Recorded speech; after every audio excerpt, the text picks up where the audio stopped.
Muito boa noite a todos. Vamos iniciar o último concerto da 57ª edição do Festival Música Nova Gilberto Mendes, festival mais antigo de música contemporânea que tem nas Américas. Esse ano foi um grande evento em vários dias corridos e cada cidade com um concerto diferente, né? São Vicente, Santos, Cubatão, São Paulo e aqui na nossa região, Ribeirão Preto, São Joaquim da Barra e São Carlos, justamente onde nós vamos realizar o concerto de encerramento. A ideia, principalmente depois de 2012, quando o festival passou a ser um festival sediado na USP, né? Desde 62, sediado em Santos, foi um projeto idealizado pelo Gilberto Mendes, desde 2012 realizado na USP de Ribeirão Preto, e continuando com o Núcleo de Santos numa parceria bastante fecunda, nós trouxemos um caráter mais didático. Então, os concertos sempre têm algumas aulas, algumas digamos assim, introduções epistemológicas para ilustrar justamente os repertórios que são apresentados, né? E nesse concerto a gente colocou uma rápida introdução de uma epistemologia que está sendo desenvolvida, né? Epistemologia é uma teoria do conhecimento, uma nova maneira, um novo caminho de pensar a arte por meio de pesquisas que são diferentes daquelas que estão sendo processadas principalmente nos cursos das ditas humanidades, né? Na sociologia, na antropologia, na pedagogia, na psicologia, nas ciências políticas. A gente sentiu que estão muito alienadas essas áreas em relação a duas condições fundamentais da arte, que é a poiesis, que é o processo inventivo de elaboração de obra de linguagem, e em relação à praxis, que é a interpretação e execução, né? Ou seja, o ofício do artista que inventa a obra de arte, o artista autor, né? O compositor, autor teatral, o coreógrafo, o escultor, o pintor, né? O arquiteto, e a praxis seria o ofício daquele da execução e interpretação, né? Que é o ator, o bailarino, no caso da música, o cantor, o instrumentista, o maestro, né? Inclusive uma atividade essencialmente hermenêutica, né? Porque você precisa compreender as fontes primárias, né? E interpretar esses repertórios todos, né? Dos autores com o seu próprio corpo. Por isso que a gente chama de um logos poético, né? É um caminho de inteligência e linguagem inventiva por parte do artista-autor e um logos corpóreo, né? O que o Aristóteles chamava de logos prático, que é o logos do artista da execução e interpretação, que usa o próprio corpo, né? Por isso que a gente, até o nosso grupo de música de câmara, se chama mente manukve, ou seja, com inteligência de compreender a linguagem dos autores e, ao mesmo tempo, manukve, também com habilidade de mão, de voz, de tudo, né? E a nossa epistemologia, ela surgiu para preencher uma lacuna, que nós temos os clássicos, né, como Marx e Engels, que trabalharam com o conceito de praxis crítica, né?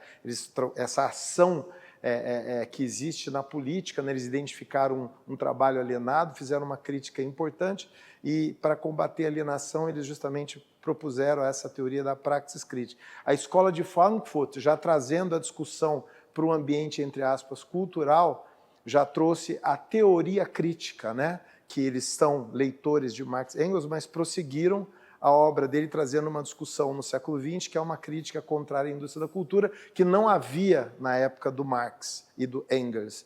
E nós, aqui na USP de Ribeirão Preto, o nosso grupo, né, que é atrelado ao Núcleo de Pesquisa em Ciências da Performance em Música, né, que é o NAP-CIPEM, o NAP que temos na USP de Ribeirão Preto, a gente percebeu que em ambos os casos, tanto em Marx e Engels, né, os clássicos, digamos assim, da esquerda e a escola de Frankfurt, né, com Horkheimer, Adorno principalmente, esqueceram a poesis. A poesis foi esquecida, né?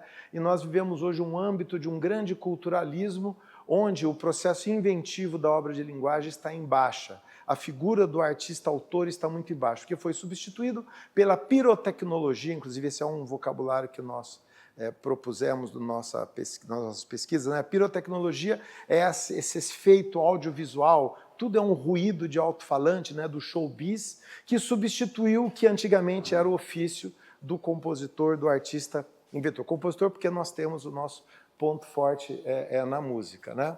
E aí, então, a poesis crítica, ela justamente resolve esse problema do esquecimento da poesia e também a confusão entre praxis e poiesis, que é recorrente no culturalismo brasileiro, né?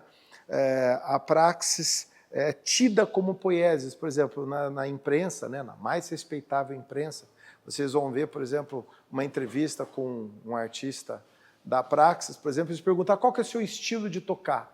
E a pergunta não faz sentido, mas ainda assim o artista, às vezes é um ator, às vezes é um pianista, ele responde, o meu estilo de tocar, quer dizer, é o absurdo, né? É a aberração epistemológica, porque o artista da praxis não tem um estilo, ele tem que compreender a linguagem de cada compositor, cada autor tem um estilo diferente. Então, esses absurdos que decorrem da confusão entre poesia e praxis, e uma confusão também entre estética e poética. A estética foi inventada no século XVIII, é um neologismo tardio, e que substituiu a poética, né? Porque a poética, desde Aristóteles, desde Horácio, era a maneira com que os artistas inventores de obras de linguagem, pensavam os seus próprios processos inventivos, né? E você tinha todo um estudo de composição enquanto linguagem. Aí, de repente, ela foi esquecida, em termos poéticos não é mais pensado, e no lugar dela inventaram essa tal estética, que acabou sendo uns artifícios assim, empolados, eruditos, mas assim, alienados em relação à poesia. Eu estou criticando grandes pensadores, eu estou criticando o Baumeister, que foi o primeiro lá, mas depois o Kant e Hegel, né? Aliás, o esquecimento da poesia em Marx e Engels vem desde Kant e Hegel, né? A gente percebeu que eles são muito importantes em diversas áreas do conhecimento, né? O Kant com a sua emancipação do ser humano, a sua crítica àquele que pensa com o pensamento dos terceiros, né?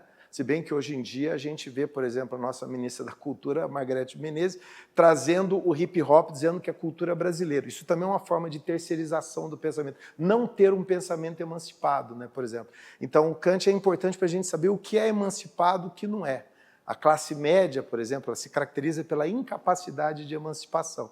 Então, nesse sentido, Kant foi muito importante.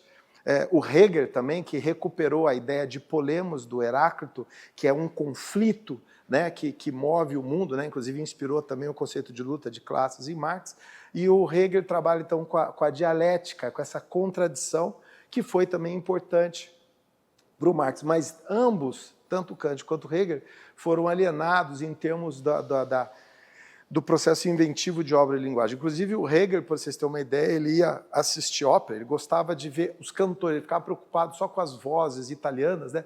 E ele achava, por exemplo, que o Rossini fosse o compositor mais moderno. Ele ignorou completamente Beethoven. Teve acesso, não teve a menor sensibilidade de entender que o Beethoven era o grande nome daquela geração. Não que Rossini não seja extraordinariamente grande, mas ele não entendeu o que seria o Zeitgeist da época, o espírito da época, o que estava realmente sendo revolucionário em termos poéticos, né?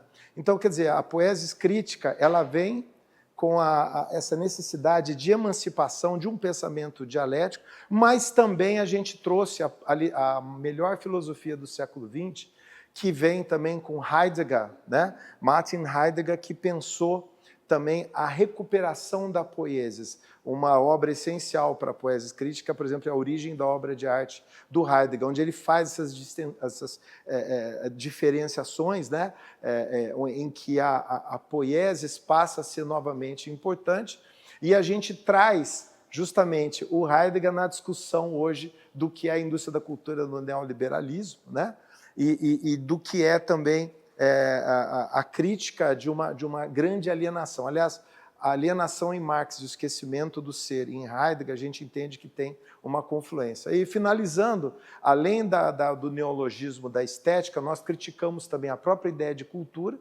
Nunca houve cultura, nem nos gregos, nem nos romanos. Os romanos falavam de cultura como agricultura, né? Plantar batata, abobrinha, isso é cultura, né? Garimpo do ouro, isso é cultura. Tabaco, sempre foi só isso. Aí, no final do século XVIII, com o século XIX, eles tiveram a metáfora de cultivar as mentes também, né?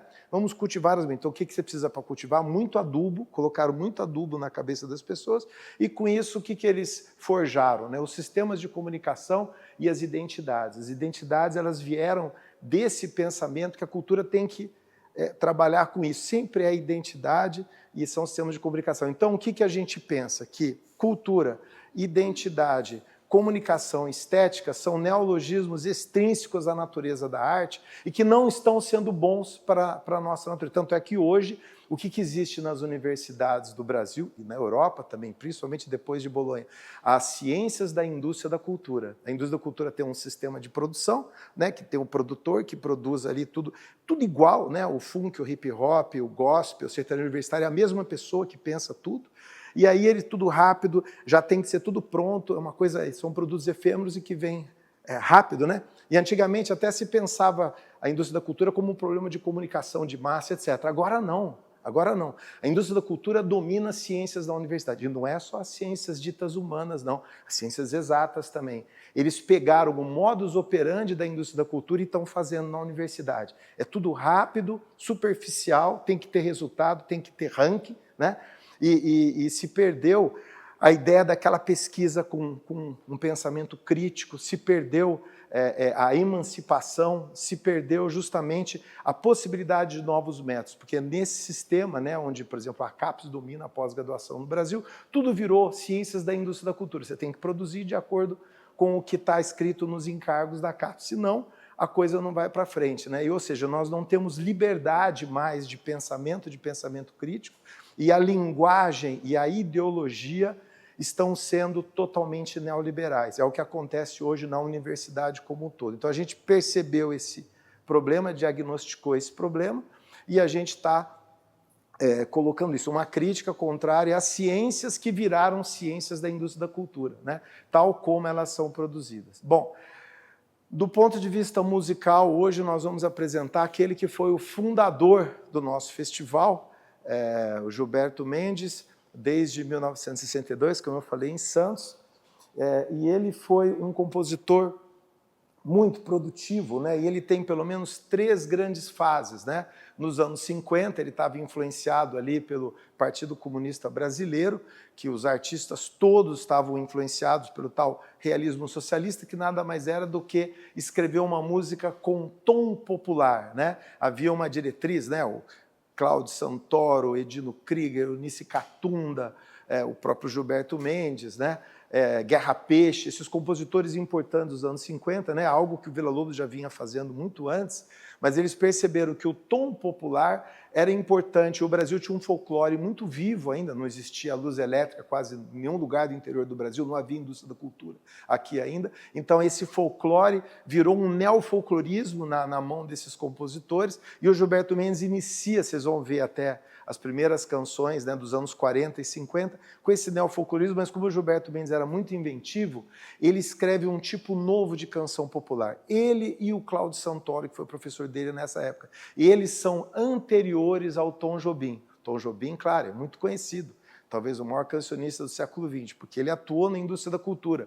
Então, quer dizer, acho que foi o último suspiro artístico da indústria da cultura, se eu posso dizer, porque depois ela prescindiu da arte e só produziu os gêneros que não têm mais elementos artísticos. Mas a bossa nova, que foi talvez o último suspiro artístico da indústria da cultura, ela vem num momento logo posterior às obras que nem vocês vão ouvir agora, dos anos 50. Hoje só Gilberto Mendes, poderia um dia apresentar também o Cláudio Santoro, que foram precursores. Inclusive, o Cláudio Santoro escreveu dezenas de canções em conjunto com o Vinícius de Moraes, antes do Tom Jobim. Aí, logo em seguida, o Tom Jobim trabalhou já com essa Villa-Lobos, com o Cláudio Santoro como referência, e escreveu o repertório que é conhecido no mundo inteiro.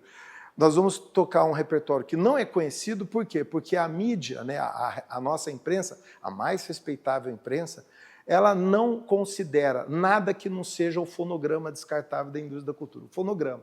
Quando é só solfa, quando tem papel de música, eles não consideram.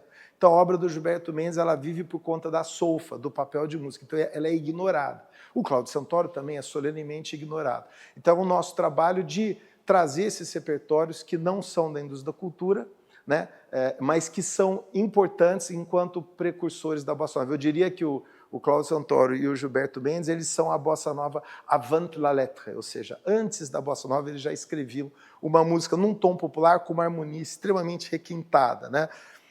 E se fala muito, por exemplo, por aí, né, ditadura da opinião pública, a bossa nova é o jazz brasileiro. Mas se a gente for analisar as origens dessa canção popular brasileira, ela está muito forte no romantismo e no simbolismo francês, né? Vem de Fauré, vem de Debussy, e todos eles, Cláudio Santoro, Gilberto Mendes e o próprio Tom Jobim, eram todos conhecedores desse repertório francês. Então é um requinte francês somado a um modo de cantar que vem da modinha, do lundum. Então se mesclou esses gêneros musicais e aí se produziu essa fase. Então o Gilberto Mendes vai trabalhar a vida inteira nesse tom popular. Então inicialmente a primeira fase, que é justamente atrelado aos colegas dele do Partido Comunista Brasileiro, que na época todos compuseram em tom popular. Aí depois, nos anos 60, ele vai ser extremamente experimental e ele abandona um pouco o gênero da canção. Ele faz, por exemplo, Mulher e o Dragão, que é dessa época já de chamada vanguarda, a gente brinca na poesia crítica, que é a velha vanguarda, muito autoproclamada, velha vanguarda autoproclamada, já muito cansada e exaurida, né? Nós somos uma outra geração. Mas, nesse sentido, o Gilberto Mendes, ele no meio do Asmatur, do Nasce Morre, do Beba Coca-Cola, do Santos Futebol Música, as obras mais experimentais, com pesquisas fonéticas, ele continuou compondo canções populares, como é o caso da Mulher e Dragão, que seja talvez uma das mais belas canções, eu não sei se estou falando bobagem, talvez as mais belas canções da música brasileira até hoje. E depois dele ter toda essa fase pela qual ele ficou mais conhecido, a fase experimental, no final da vida dele, ele vai ter uma terceira fase, que é um afastamento da velha vanguarda. Ele mesmo percebeu, antes de qualquer outro, que aqueles modelos já estavam exauridos, cansados, né? E ele buscou o que a gente chama de nova consonância, ou então nova simplicidade, buscar novas relações harmônicas e se distanciar da antiga escola de Darmstadt, né? Stockhausen, Boulez e Nono, que são as três principais referências, né? Então, no final da vida, ele se torna... Alguns falam que é pós-moderno. Nós não concordamos com essa teoria da pós-modernidade. As decolonialidade, pós-modernidade e eurocentrismo são três ideologias neoliberais, que não existe uma pós-modernidade. Na música, desde os anos 30 já existe paradoxos modernistas. O próprio Villa-Lobos, que foi extremamente ousado, experimental, moderno, com os choros. Nas baquianas ele foi neoclássico, e não só o Villa-Lobos, o Stravinsky, o Eisler, o Manuel de Falla, o próprio Bartók, Shostakovich, vários compositores, depois das vanguardas históricas, chamadas vanguardas históricas do começo do século XX, na época do expressionismo, do dadaísmo, do futurismo, do formalismo, né? Todas aquelas vanguardas históricas, simbolismo, como eu já disse, eles começaram a compor músicas já com um processo de reintegração da história, ou seja, irreverência, ruptura, faz parte da modernidade, mas também faz parte da modernidade, desde os anos 30, essa condição de integrar a história, de fazer uma revisitação do passado. Tanto é que nós temos os dois principais paradoxos modernistas, isso é uma teoria nossa, que é o neoclassicismo, que revisita os tempos do baixo contínuo, e esse neofolclorismo dos anos 50, que revisita justamente o tom popular romântico, que vem do Herda, aqui no Brasil, o Grande Lereno.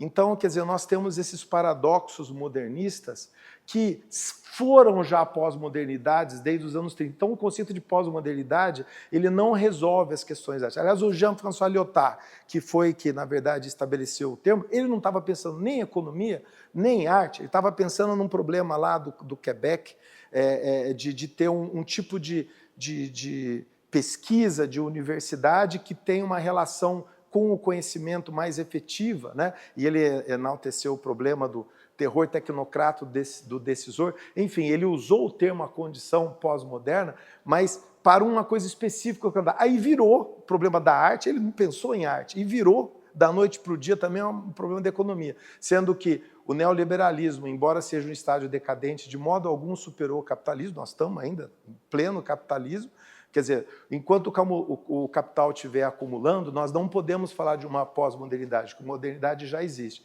E, por outro lado, nas artes, como eu disse, pelos paradoxos modernistas que acompanham desde os anos 30, pelo menos, de modo muito forte as artes, a gente entende que a modernidade seja um projeto, então, inacabado. Então, a gente não usa o termo pós-moderno, mas, sim, são esses paradoxos modernistas, né, que o Gilberto Mendes, depois de muitos experimentos, uma fase extremamente ousada, né, ele foi...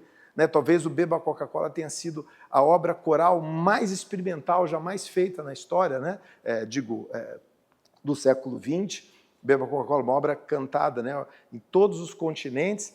E ele volta depois a uma, né, em alemão fala Neue Einfachheit, em italiano, La Nova Consonanza. Ele voltou a trabalhar com elementos integradores da história e também com certo minimalismo. Então, quer dizer, não é que ele virou pós-moderno, a pós-modernidade sempre houve, ele foi apenas pós-Darmstadt, isso sim, pós-Darmstadt. Tá? Então, a gente tem esse tipo de crítica e vocabulário. Então, a gente vai apresentar agora uma série de canções do Gilberto Mendes, né?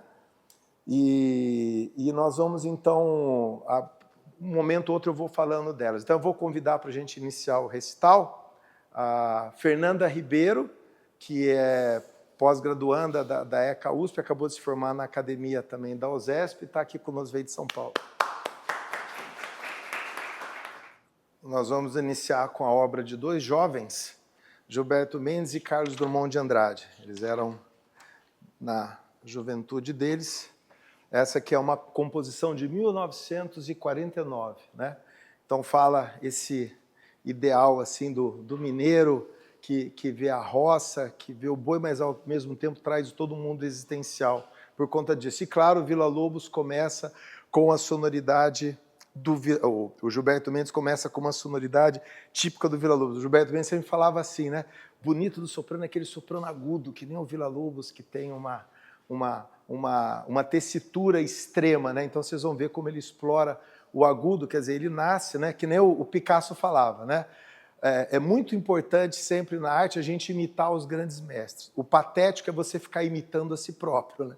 Então ele começa, o Gilberto Mendes, a primeira obra dele é muito Vila Lobos dentro dele, que é, vocês sabem, o maior compositor das Américas até hoje, né?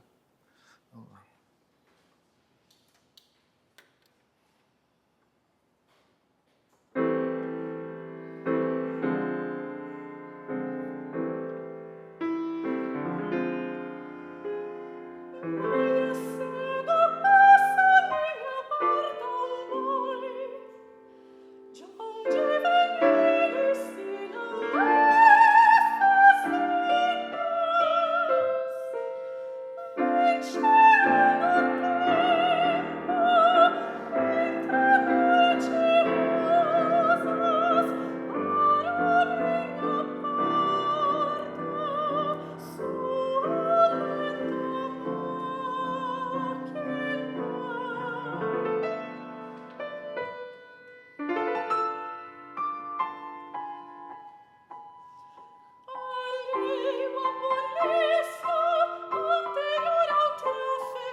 Próxima peça, também de um compositor do século XX, de um poeta do século XX, Raul de Leone, uma composição do Gilberto Mendes, que ele estava naquele espírito dos chorões, né? Aquele violão que faz aquele baixo instrumental do choro, mas, ao mesmo tempo, ele já usa uma harmonia absolutamente original e diferenciada, né? Vocês vão ver que já tem toda aquela, digamos, já é o início do precursor mesmo de movimentos como a Bossa Nova.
Peixes de prata? Essa canção tem um significado muito importante para o Gilberto Mendes. Vocês desculpem eu falar assim, parece que eu li muito, é que ele foi meu professor desde 1979 até 2016, né? Então, convivi com ele alguns anos e tive inúmeras viagens, né? Inclusive, várias dessas canções são dedicadas a mim.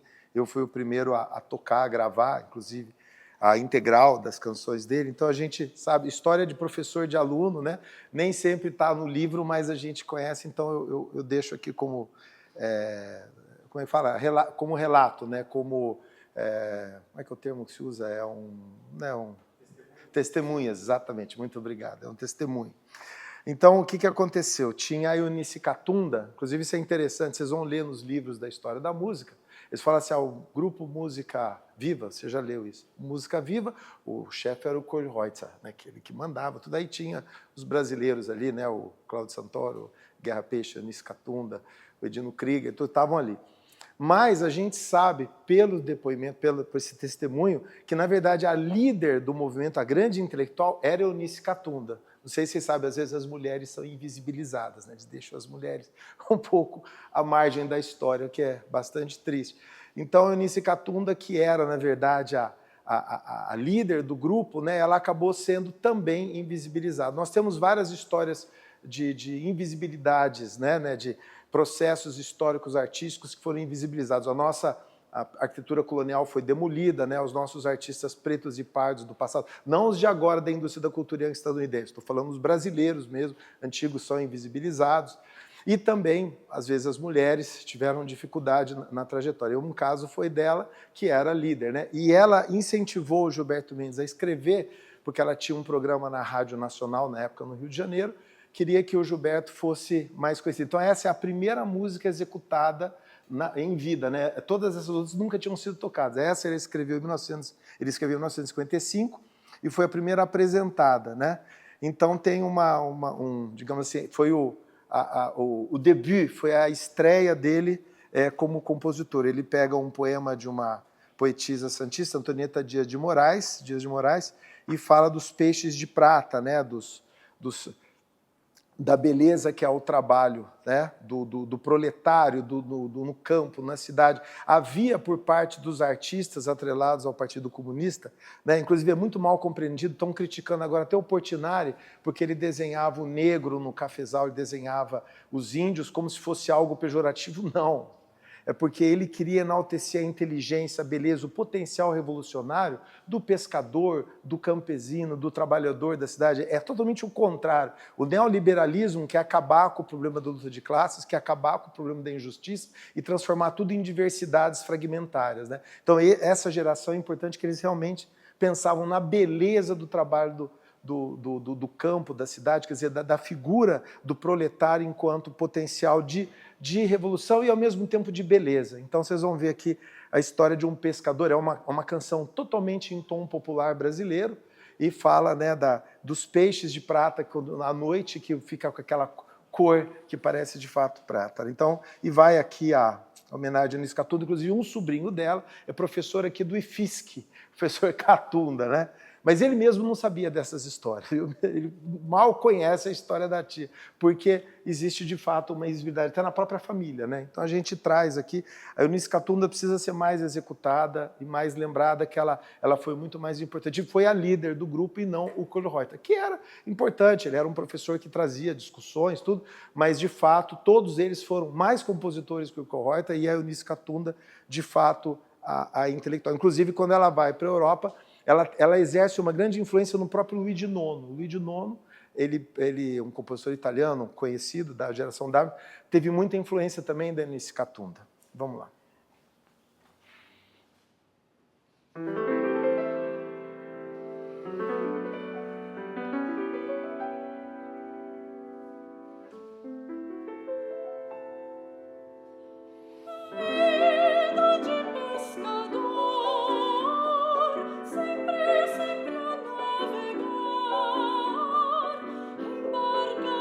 Sofrimento,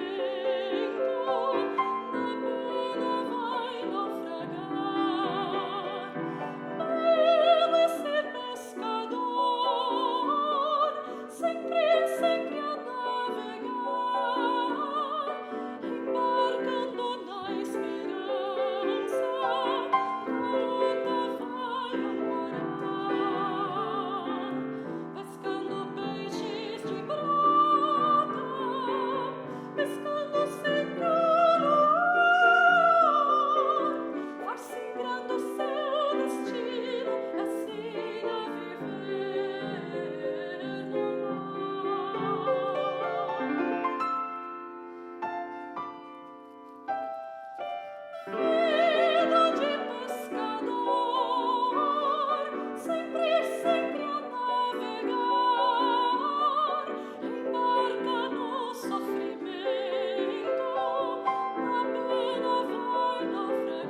Agora nós temos a honra de ter o Alexandre Maser conosco, que é lá de Sertãozinho, estudante da nossa USP de Ribeirão Preto.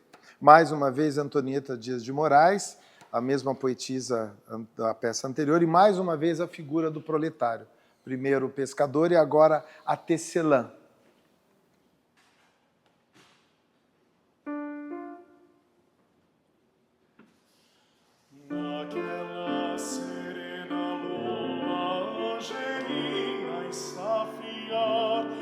Os sonhos das tecelãs com seus fios de luar, as lançadeiras vivazes de um lado a outro a dançar, em murmúrios e segredos estão sempre a recordar. Tece, tece, tecelã, nos fios do teu tear, vai tecendo a esperança que vamos nos encontrar. Desce a aurora, desce a luz, desce a paz que vai raiar, seremos todos irmãos, uma só voz a cantar.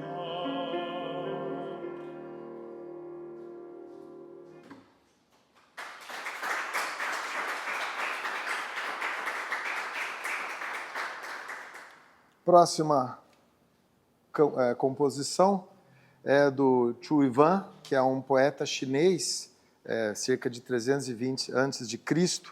E veja só como, na época, né, inclusive, eu sempre falo em sala de aula, não é escola com partido, não. Isso aí, escola com partido é uma crítica da extrema-direita para acabar com o pensamento emancipado, acabar com o pensamento crítico. Nós temos que ter um pensamento crítico dentro da universidade. Se a universidade não for crítica, ela deixa de ter a sua função. Então, quando a gente fala de um momento histórico da humanidade, onde nunca um partido político teve tanta repercussão junto aos artistas. É o partido, no Brasil, por exemplo, o Partido Comunista Brasileiro, de 1922 até 1991, época que ele existiu. Depois ele foi extinto, acabaram-se os programas, como vocês sabem, de estatização de todos os meios de produção, isso não existe mais, mas durante esses 70 anos da existência do Partido Comunista Brasileiro, ele foi muito importante. Então, para vocês terem uma ideia, tinha uma revista que todos os artistas liam, uma revista editada pelo partido, que era uma revista de poemas, de ideias assim, ligados à arte, né, à arte popular. E o Gilberto Mendes pegou esse poema dessa revista do partido, que estava traduzido, né? E aí ele escreveu, né, num momento assim de crítica contrária à opressão, a todo o regime totalitário, né? Inclusive ele fala, né, fundo suspirei, enxuguei as minhas lágrimas por ver meu povo arcado pelo luto e pelo temor, né? Quer dizer, vocês vejam agora na Argentina, o cara já não está querendo viabilizar que as pessoas possam protestar, não pode mais protestar. Quer dizer, onde tem ditadura, onde tem opressão, onde o ser humano não tem liberdade de se opor, realmente ocorre essa opressão, o luto e o pavor, né? E que a gente nunca mais sofra esses movimentos. É por isso que a gente tem que ter essa ciência, e a arte é muito importante para fazer a gente pensar nesse sentido crítico, né? Então, Lamento, né, desse poeta chinês da antiguidade, na tradução, inclusive eu não sei de quem que é a tradução em português, preciso até ver se eu consigo localizar, mas de alguma maneira editada nos anos 50, justamente nessa época, 1956, a revista do Partido Comunista Brasileiro.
A próxima canção chama-se Canção Simples e ele fala de um amigo fraterno a quem ele agradece ensinamentos recebidos, que é o Pedro meu amigo, Pedro meu irmão. Esse Pedro era Pedro Mota Lima, que foi um importante dirigente do Partido Comunista Brasileiro, inclusive muito atrelado ali ao Graciliano Ramos, ao Portinari, ao próprio Luiz Carlos Prestes, e ele fazia um trabalho em Santos de doutrinação política. Então ele vinha dar aula de política, de consciência de classe, enfim, os ensinamentos clássicos de Marx e Engels e pensando na realidade brasileira. E o Gilberto Mendes, ele falava que ele tinha muita honra de ter sido doutrinado pelo Pedro Mota Lima. Então, isso é um discípulo político que agradece os ensinamentos recebidos do seu mestre, Pedro Mota Lima. Então, esse Pedro, o tempo inteiro, é esse personagem histórico, né, importante do Brasil. Ele próprio, um intelectual, editor de obras também, uma das figuras, né, um partido que tinha realmente uma profundidade em assuntos de arte, né, que nunca mais houve depois, né, absolutamente, e se extinguiu isso no Brasil com o fim desse partido.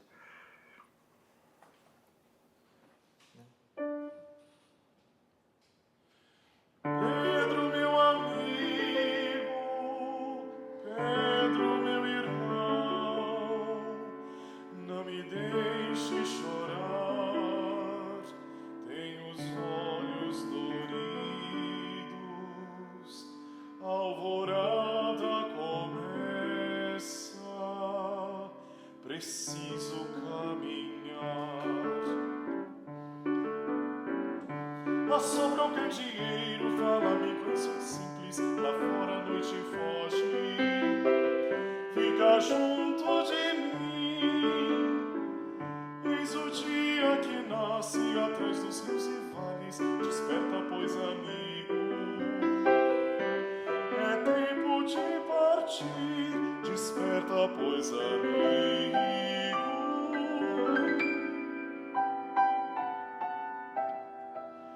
Pedro, meu amigo, Pedro, meu irmão, não me deixe chorar, tenho os olhos doridos, a alvorada começa, preciso caminhar.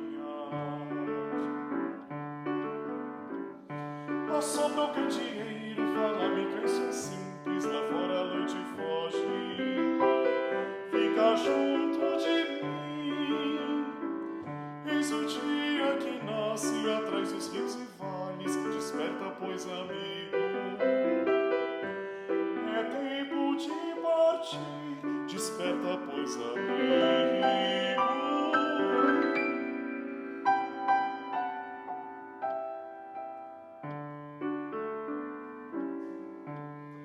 O dia já vai alto, preciso caminhar.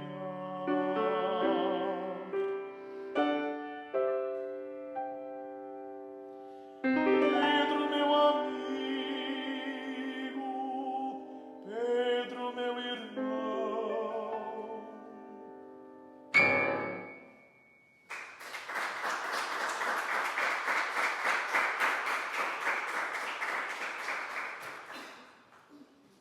Fernanda.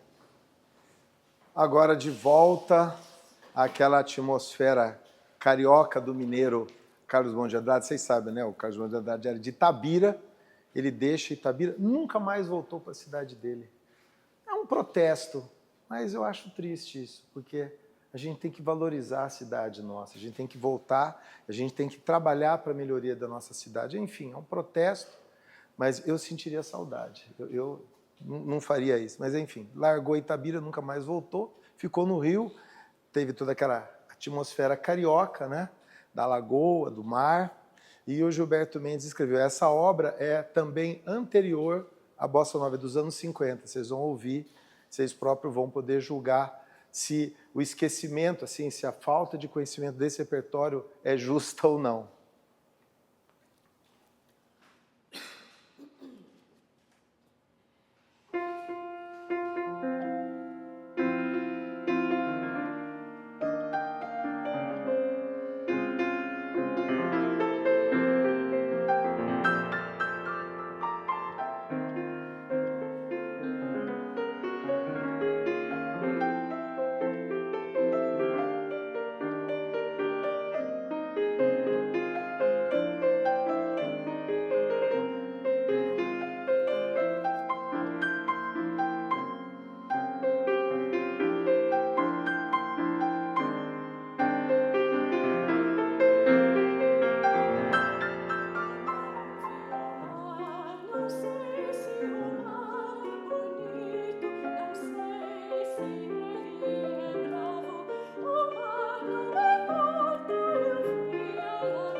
Agora um poeta santista recém-falecido, Cid Marcos, uma canção de amor, Dizei Senhora, mais uma vez, prevalecendo no tom popular brasileiro. Teoria literária no Brasil, e também os nossos colegas musicólogos das gerações anteriores, cometeram um erro crasso, né, de conceituação da história da nossa arte. Eles chamavam tudo isso de nacionalismo, né? O que é uma aberração. Nacionalismo é uma agenda política, mesmo em arte. Ela é precária como inteligência e perigosa para a sociedade. Todo nacionalismo vai ser sempre xenófobo, vai ser sempre truculento, totalitário, antidemocrático, belicista, né? Então, o pensamento de esquerda não tem nada a ver com o nacionalismo, né? O nacionalismo é sempre um ódio ao outro, né? O que se propõe aqui no tom popular é a valorização de cada comunidade, é a valorização de cada canto do camponês, do trabalhador, nos mercados de peixe, nos guetos, nas ruas, né? Então, aquele canto do iletrado, por assim dizer, que sempre foi valorizado desde o romantismo, desde Herder, desde Goethe, aqui no Brasil, desde do Lereno, o Padre Zé Maurício. Quer dizer, você trazer para a composição escrita, que é uma composição intelectual, aquilo que é realmente popular. Então, o tom popular não tem nada a ver com nacionalismo, mas se fala nacionalismo para tudo, né? E isso é um erro, porque nenhum deles foi de fato, quer dizer, talvez tenha até tido um ou outro caso de nacionalismo, mas assim, talvez se fizesse uma estatística, 99,99% do tom popular não tem nada a ver com nacionalismo. Então, a poesia crítica também trabalha nisso. A gente refuta essa ideia, né? Vocês vão ver qualquer livro de história da música, geração nacionalista. Isso é uma bobagem. E o pior é que você chega, conversa com pessoas que têm uma formação filosófica histórica, fala que é nacionalista e fala, mas ele era fascista. Inclusive, o Humberto Eco, recentemente, um pouco antes de morrer, escreveu um livro falando das relações inequívocas entre nacionalismo e fascismo, né? Ele escreveu apontando para isso, tanto é que o nacionalismo pequeno burguês levou à Primeira Guerra Mundial, mas foi o nacionalismo nazi-fascista que levou à Segunda Guerra Mundial, né? Então, quer dizer, está na hora da gente parar de ficar pensando em termos de nacionalismo e pensar justamente que são compositores, artistas de esquerda e que escrevem em tom popular. E aí, assim, tem o tom popular que é a fonte, digamos, primária, que é o camponês, mesmo o canto do iletrado. Ele tem uma espontaneidade, escreveu lá, quer dizer, escreveu não, entoou, cantou e aquilo permaneceu. Mas o artista, embora ele seja um intelectual, ele também pertence a uma comunidade, ele também está ali ligado a uma população. Então ele também compõe tom popular. É muito simples. Então tem o que é realmente o anônimo, o rural, que a gente às vezes não consegue reconstituir a origem, e o artista que se dedica a esse repertório, que foi muito rico na música brasileira desde o século XIX, com os lunduns, com as modinhas, e com a canção em tom popular, né, com Vila Lobos, Cláudio Santoro, Gilberto Mendes, como vocês estão vendo. Então vamos ouvir essa canção de amor, Dizei Senhora, Cid Marcos, né, falecido recentemente, também outro poeta santista. Dizei, Senhora, se um dia alguém vos amou assim, amor maior que o meu, em coração quem jamais ardeu. Mesmo que eu não queira o meu amor cantar,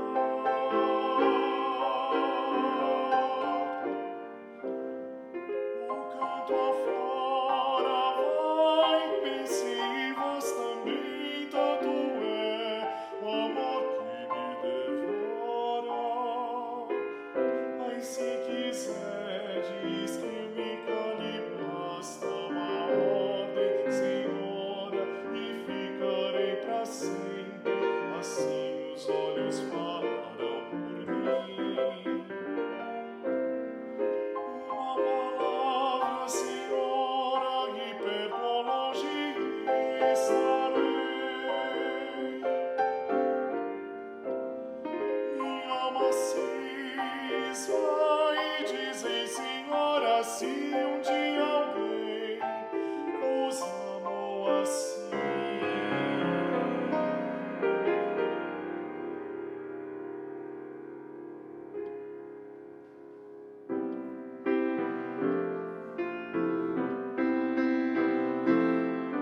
A próxima agora é justamente um texto que foi solicitado pelo Gilberto Mendes para uma peça de teatro, que ele escreveu algumas canções, ele fez uma música para a trilha da peça de teatro, e aí era justamente o Apocalipse de São João, né? A Mulher e o Dragão, é um texto bíblico do Novo Testamento. Vocês sabem que o João, ele era, os manuscritos foram os últimos, dentre os 4 evangelistas do Novo Testamento, foi escrito em Éfeso, que é a mesma cidade do Heráclito, do grande Heráclito, né? Inclusive, a gente trabalha com essas fontes primárias gregas, a gente vê como tem muita coisa do João que, na verdade, é Heráclito que foi assimilado no Novo Testamento, né? Mas aqui é um poema de visão do Apocalipse, né? Mulher e o Dragão. Viu-se grande sinal lá no céu, viu-se uma mulher vestida do sol. Viu-se grande sinal lá no céu, viu-se uma mulher vestida do sol. Tendo a lua debaixo dos pés e uma coroa sobre a cabeça, ela estava com dores e gritava com ânsias de dar à luz. Viu-se outro sinal, no céu apareceu, eis que era um grande dragão. A mulher deu à luz um varão, e o seu filho a Deus arrebatado foi. Um varão que com vara de ferro as nações todas há de reger. E a mulher recebeu 2 asas para que pudesse ao deserto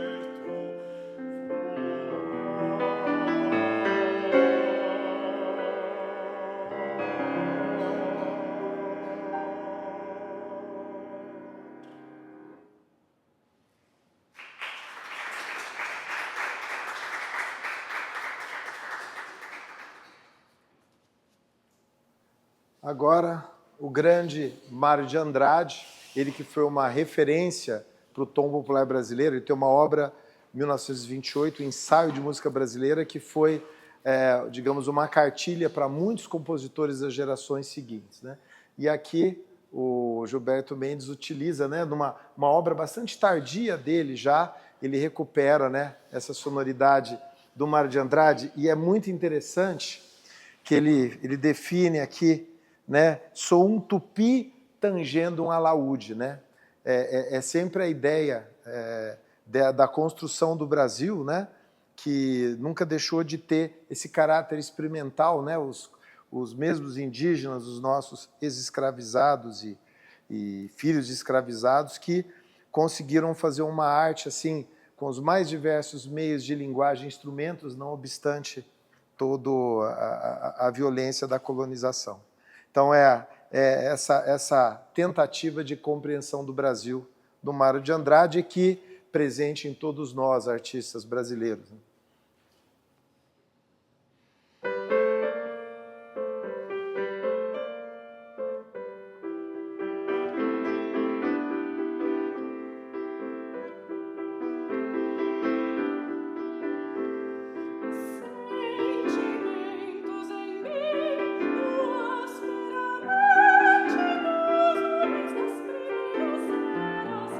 As primaveras de sarcasmo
E agora uma homenagem ao grande poeta russo, soviético, né, no final da vida dele, Vladimir Mayakovsky, né? Inclusive, a gente tem uma compreensão na poiesis crítica que qual foi o problema da Revolução Russa. A gente entende que eles, por conta dos ensinamentos clássicos, né, de Marx e Engels, pensaram sempre numa praxis crítica, mas não numa poiesis crítica. Então, quer dizer, as linguagens ficaram reprimidas, as linguagens ficaram censuradas, não houve um pensamento de uma revolução de linguagem, apenas da praxis para criticar a alienação. Então, como faltou esse pensamento poético, né? Porque não existe só teoria e prática, né? Existe uma poiesis, que não é teoria nem prática, poesia é inventiva, né? A teoria é você olhar a realidade concreta dos fenômenos é um olhar do conhecimento. E a praxis é uma ação, mas as duas não bastam, e não existe essa dualidade teoria e prática. Isso é um par metafísico que nos leva a uma compreensão precária do mundo, né? Do mundo da vida também. Então a poética foi esquecida. Então, nesse sentido, o suicídio do Vladimir Mayakovsky talvez tenha sido o prenúncio da tragédia soviética, né? Um artista desse nível, né? Tão revolucionário, um poeta de primeira grandeza, que não consegue viver num sistema em que não há espaço para a sua linguagem, é de se pensar já por que fracassou aquela revolução. Então há que se ter uma linguagem revolucionária para além da praxis revolucionária. Por isso, a necessidade de uma poiesis crítica. O Augusto de Campos e o Haroldo de Campos eram dois... Quer dizer, os dois morreram? Não, o Augusto está vivo ainda? Não lembro. Morreram os dois já, né? O Augusto está vivo, né? O Augusto está vivo. O Haroldo já morreu. O Augusto de Campos eram dois irmãos, fizeram muitos trabalhos conjuntos com o Gilberto Mendes, o Décio Pinhataro, que é outro colega deles, outro poeta, e eles fizeram uma homenagem aqui ao Mayakovsky, né? O Gilberto Mendes foi algumas vezes para a União Soviética, também para a Rússia, e ele apresentou isso lá em São Petersburgo, o Sol de Mayakovsky, né? Então, artistas brasileiros, né, que ainda são instigados, digamos, por essa poética de Mayakovsky.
E encerrando a noite, vamos apresentar mais um poema do Augusto de Campos, que fala desse nosso mundo da indústria da cultura em que a TV é muito importante, né?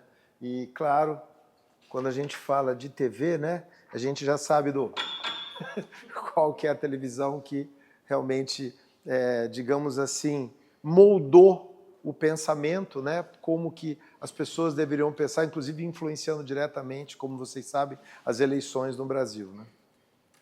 O poema se chama TV Grama.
Gostaria de registrar a presença do Márcio Barreto, que é o nosso parceiro nesse projeto, que produziu o Festival Música Nova, e também meu estudante de pós-graduação, Pelé Charesp, precisa agora defender, né? Já qualificou, já vai defender a dissertação de mestrado dele.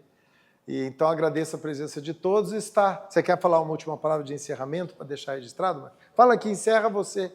Aí você já fala do 58º.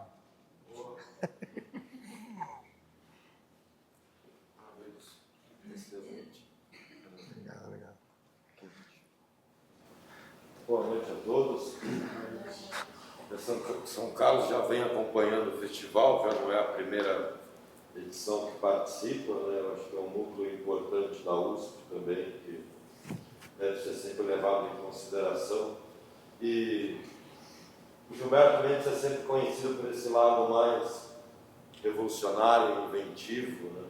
Mas ele também tem toda uma vasta obra, como esse cancionário maravilhoso apresentado agora aqui, que demonstra o quanto que é importante que a gente possa conciliar o antigo com o novo, o tradicional com o experimental. E o festival, eu acho que, de certa maneira, vem cumprindo esse papel também nas últimas edições, e que a próxima continue cumprindo, né? Obrigado a Rubens, a todos. Agradecer ao Edson, aqui do Centro Cultural aqui da USP de São Carlos, parabenizar a sala, um piano bastante digno, né? Vamos pensar em outros projetos aqui para esse espaço físico, né? Os pianos, né? Para mais intimista de música de câmara, que que tem uma importância grande também para a história da música. Obrigado, então.